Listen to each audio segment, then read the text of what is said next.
नमस्कार दोस्तों। आज की कहानी है मायका। संध्या की भाभी संध्या को 5 बार फ़ोन कर चुकी थी, पर संध्या ने कॉल ही रिसीव नहीं किया। बाद में जब संध्या किचन से बाहर आई तो देखा 5 मिस कॉल। यह देखकर संध्या घबरा गई, क्योंकि उसकी भाभी को मालूम होता है जब संध्या एक बार में फ़ोन नहीं उठाती तो वह काम में बिजी होती है।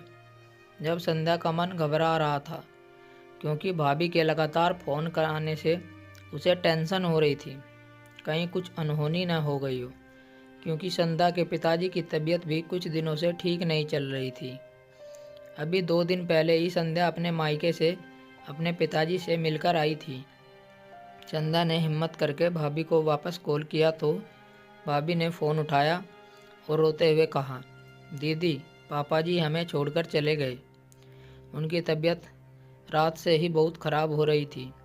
रात सही से सोए थे, सुबह तुम्हारे भैया उठाने गए तो उठे ही नहीं। फिर डॉक्टर को बुलाया तो उन्होंने बताया कि पापा जी अब नहीं रहे, आप जल्दी घर आ जाइए। इतना सुनते ही संध्या की आंखों से आंसू बहने लगे। माँ तो पहले ही नहीं थी, अब पिताजी भी छोड़कर चले गए। संध्या का रो रो कर बुरा हाल हो रहा था। संध्या ने रोते रोते यह बात अपने पति संजू को बताई। उसने संध्या को संभाला और जल्दी से कार में बैठाकर अपने उसके मायके ले गया।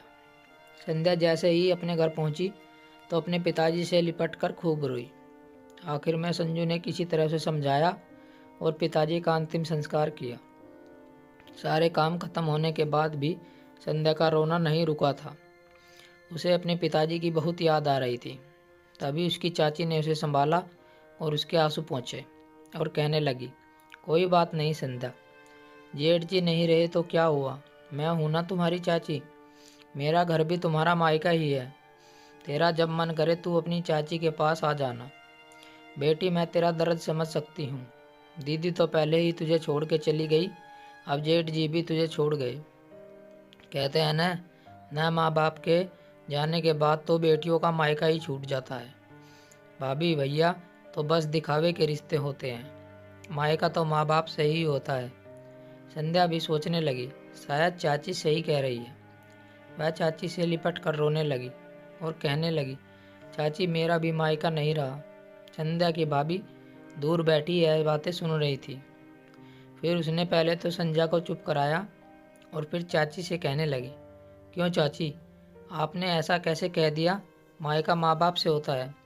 मैं मानती हूँ कि माँ बाप की जगह कोई नहीं ले सकता, पर अभी संध्या के भैया भाभी जिंदा है और जब तक हम दीदी का मायका हमेशा बना रहेगा। हम पूरी कोशिश करेंगे दीदी को माँ बाप दोनों का प्यार देने की, और दीदी जब चाहे यहाँ आ सकती है। यह घर कल भी उनका था, आज भी है और आगे भी रहेगा।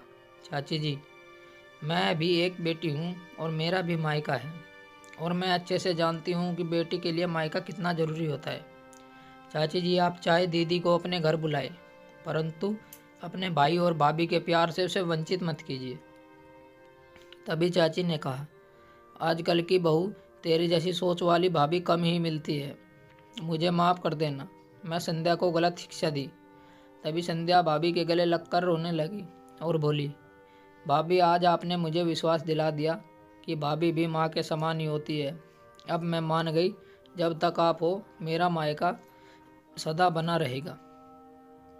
दोस्तों, ये कहानी आपको कैसी लगी हमें कमेंट करके बताना, और हमारी वीडियो को लाइक और चैनल को सब्सक्राइब ज़रूर करना। तब मिलते हैं आपसे एक और नई कहानी के साथ।